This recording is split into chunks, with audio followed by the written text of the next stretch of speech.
Welcome back. Now, the speed of technological change brings about so many advantages. But whilst we are busy enjoying technology, we often forget about the trail we leave behind. Cybercrimes have increased and grown along with digital technology, and we need the right tools and education to know how to manage it and to keep our data safe. Zaakir Mohamed, the Director of Head of Corporate Investigations and Forensics at CMS South Africa, joins us now virtually to share insight into cybersecurity and how attacks are linked with the rapid growth and development of technology. Zaakir, a very good morning. Thanks for joining us. Welcome. Good morning, Simpiwe, and good morning to the viewers out there. Now, when the known cybercrimes have increased over the years, how do we manage these attacks? Yeah, cybercrime is an interesting one because at the end of the day, everyone out there is incredibly reliant on technology. We absolutely love technology. Everybody loves having the latest smart devices and that sort of thing. But one of the biggest risks that we pose to ourselves is our knowledge of the technology that we use. How knowledgeable are we on the technology that we use? Because cyber criminals do this as a business. So every single day, you've got organized crime syndicates out there that are looking at new ways of intrusion, new ways of stealing your personal data, and new ways of perpetrating cybercrimes. And so a lot of this boils down to how we are protecting ourselves against these particular risks. And that protection comes from two fronts. The one is obviously having the right cybersecurity tools in place so that you can protect your devices from a technological perspective. But the second and the most important one is user behavior. It's how careful are you when you are using your particular devices? How do you guard your personal information? How freely do you share your personal information? One example I can use is, when you receive a call from an unknown number and they're asking for certain of your personal information, and perhaps they're pretending to be from one of the banks or an insurance company. Yeah. How much of your sensitive information are you giving on that particular phone call? Okay, and what are some of the red flags that we should be on the lookout for? So there's various red flags. I think from an email perspective, one of the traditional ways that cyber criminals use is to send you a fake email that is meant to look like a legitimate email that's coming from your bank or from an insurance company. So look out for emails that ask you to click on a link, and look out for emails that are asking for your very sensitive personal information. Look out for the words like urgency, do this now or else. Those are some of the red flags. If you receive a call from someone, you obviously don't know who's phoning you. So don't give personal information on a telephone call when you don't know who it is that you're speaking with. And these would include your ID numbers, sensitive information like your bank account number. And obviously the obvious one is don't give your password information when you're speaking to someone on the phone. So these are just some of the red flags that one can look out for. And obviously cyber criminals exploit human emotion. So you might receive a call from someone saying that, you urgently need to do the following, or else, money might leave your bank account or whatever the case may be. In those kinds of instances, be very wary. Rather drop the call. Look for the phone number of your bank or the financial institution that you generally deal with and call their call center to verify whether the call you received was legitimate or not. So it's just exercising common sense, not playing on your emotion, and being very, very careful about how it is that you share your personal information.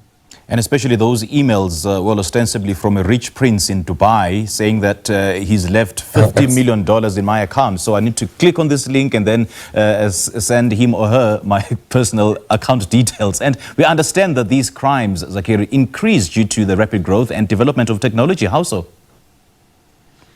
Absolutely. I think at the end of the day, like I said, cyber criminals, technology is their friend. It's our friend as well. But for cyber criminals, they alert to technological advancements. They keep abreast of it. And we're now entering this interesting world of artificial intelligence and machine learning. And cyber criminals are now exploiting that kind of technological development to perpetrate the crimes that they do. And one of the ways they do this is they're starting to use generative AI to draft and produce malicious code to target individuals and organizations. They're also using AI to create more legitimate looking phishing emails and that sort of thing. So it's become a very, very useful tool which has allowed them to perpetrate these crimes a lot faster. They're becoming more sophisticated in their attacks. One example I can use is many years ago, it was easy to spot a phishing email because you would see spelling errors in the phishing email. Yeah. You might see that the company logo looks off and that sort of thing. But now with AI, those emails are starting to look more legitimate. And going forward, how can we avoid leaving trails behind that might put us at risk of cybercrimes?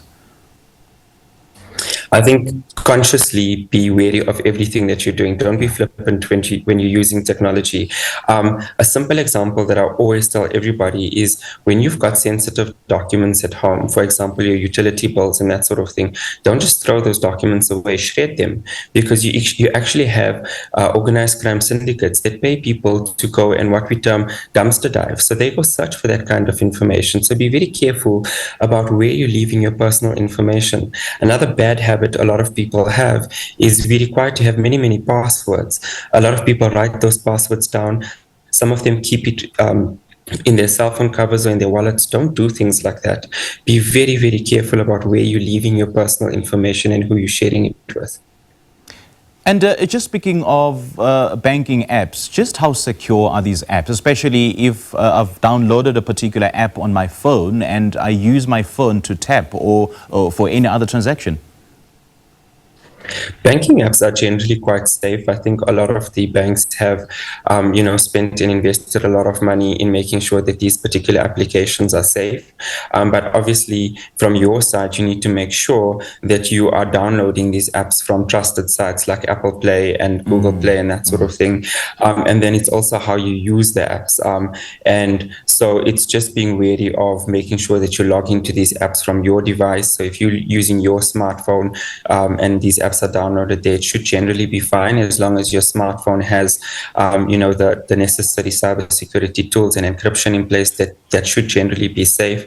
Don't log into your banking profiles on unknown devices. So be very careful of internet cafes and that sort of thing, because that is where the risk comes in. Because it could be that a cyber criminal may have embedded malicious software on a device that you're not used to using, and that's when they get your sensitive login information. So on your own devices, if you're very careful about where you're downloading the apps from, they generally are quite safe to use.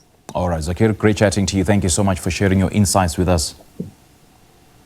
Thank you very much. Thank you. We just spoke to Zaakir Mohamed, the Director and Head of Corporate Investigations and Forensics at CMS South Africa, sharing his insights into cybersecurity and how we could go about protecting ourselves.